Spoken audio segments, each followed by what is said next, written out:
Meus irmãos, eu não posso dizer com palavras humanas, porque não há palavras humanas que digam a tristeza, a indignação, a miséria e a desgraça que é o protestantismo.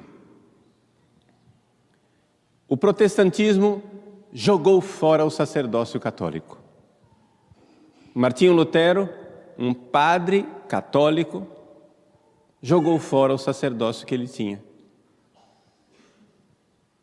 E dedicou o resto da sua vida ao ódio contra a missa e contra o sacerdócio. Os escritos de Lutero contra a Santa Missa e contra o sacerdócio são coisas realmente de cortar o coração de tristeza. Como é que um homem que, tendo o dom do sacerdócio, perdeu a fé daquela maneira? O que é o protestantismo? O que são as igrejas que se chamam hoje em dia evangélicas? São um cristianismo que jogou fora o sacerdócio. Eles jogaram fora o sacerdócio. O sacerdócio católico é uma das realidades mais sublimes que existe na face da terra. Todo coração católico, ao ouvir falar do sacerdócio, deveria sentir o seu coração aumentar de tamanho. Gente, o corpo de Cristo não está nesse banco onde você está sentado. O corpo, a alma de Cristo, a humanidade de Cristo não está aí. O corpo e a alma de nosso Senhor Jesus Cristo, ser humano, está no céu, para onde Ele subiu, e nós não sabemos onde é céu, mas tem algum lugar, porque corpos exigem lugar. Existe algum lugar onde está o corpo de Cristo. E porque Jesus deu este poder aos seus sacerdotes, o corpo de Cristo está presente nos sacrários aqui na terra. Ali tem uma aparência de pão, mas é só aparência, porque está lá a substância do corpo de Cristo e, portanto, a sua alma e, portanto, a sua divindade. Jesus inteiro e glorioso, do jeito que Ele está no céu, escondido atrás do véu de pão.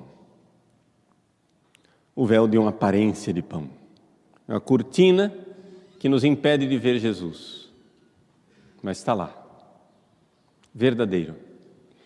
E só quem tem poder de fazer isso são aqueles que estavam no cenáculo na última ceia, os 12 apóstolos que ouviram e foram ordenados por Jesus quando Ele disse: fazei.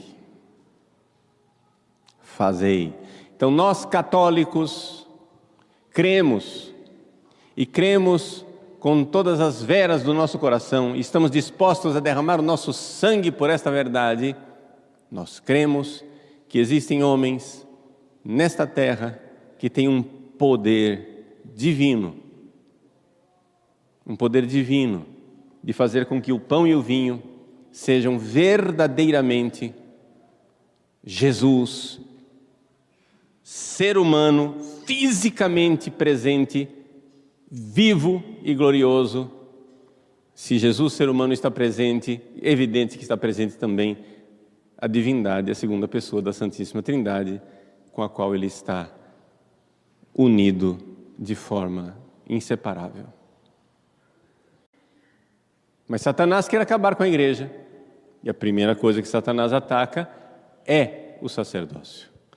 O ataque ao sacerdócio católico começou há 500 anos atrás com Lutero, mas miseravelmente, desgraçadamente, continua ainda hoje. Só que agora, dentro da própria igreja católica, camuflada na nossa falta de fé, camuflado no nosso pseudo, falso ecumenismo, para não machucar os irmãozinhos evangélicos. Não vamos dizer isso, Padre Paulo, não vamos dizer: olha, eles também têm Eucaristia. Eles não têm Eucaristia. Eles têm suco de uva e pão. Jesus, fisicamente, humanamente, fisicamente ressuscitado, não está nas igrejas evangélicas. Eles não comungam Jesus. Se eles acreditassem que era Jesus, depois do culto deles, não estava lá um saco de pão e um monte de copo plástico com suco de uva pronto para ser jogado no lixo. É o sinal mais claro de que nem eles acreditam no que eles estão fazendo. Não é Jesus, porque se fosse Jesus, eles estariam com todo cuidado, como nós temos todo cuidado de purificar o cálice, de não jogar a mínima partícula fora, porque nosso Senhor, ressuscitado, que está tanto na hóstia inteira como no fragmento. Não, terminou? Ah, sobrou pão, vai para o lixo. Sobrou suco de uva, vai para o lixo. Eles não creem. E eu dizer que eles não têm Eucaristia de verdade, eu não estou dizendo nada mais, nada menos do que eles mesmos professam. Eles ficam batendo em nós católicos, dizendo, vocês se ajoelham e adoram imagens. O problema nosso, gente, não é que nós ajoelhamos e adoramos imagem. O problema nosso, vamos colocar o dedo na ferida, o problema dos católicos é que nós nos ajoelhamos e adoramos uma aparência de pão. E eles acham que isso é a mais profunda idolatria e abominação que um ser humano poderia fazer. Qualquer católico com meia hora de catecismo sabe que esse negócio aqui não é Nossa Senhora. É um símbolo afetivo, abençoado, sagrado, mas para nos lembrar o protótipo que está no céu. Não tem ninguém morando aí dentro dessa resina aqui.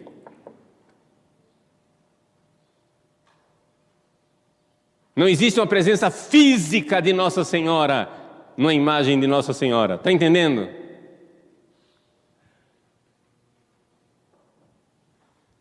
Mas naquela aparência de pão no sacrário, há uma presença física do Deus verdadeiro. Você trate de pôr o seu joelho no chão e dar a sua vida e a adorar, porque Ele é o nosso Salvador.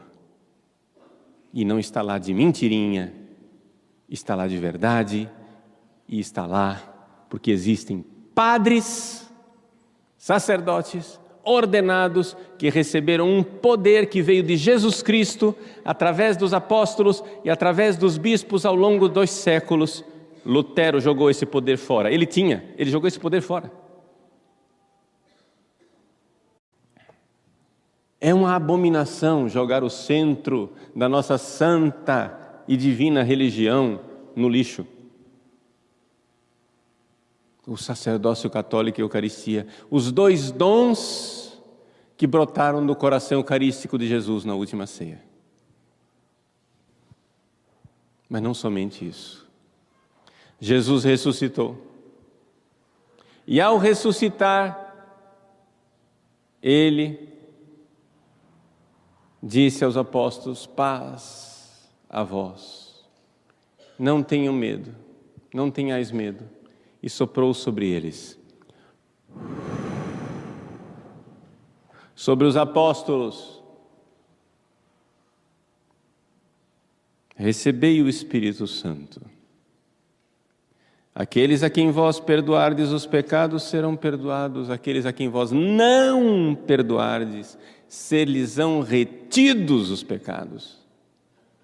Ele fez isso sobre os apóstolos, não sobre os discípulos.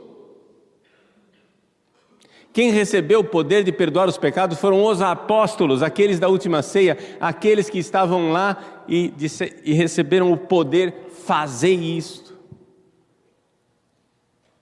Os apóstolos foram ordenados na última ceia e Jesus, ressuscitado, explicita o fato de que, ao serem ordenados, eles têm o poder de perdoar os pecados.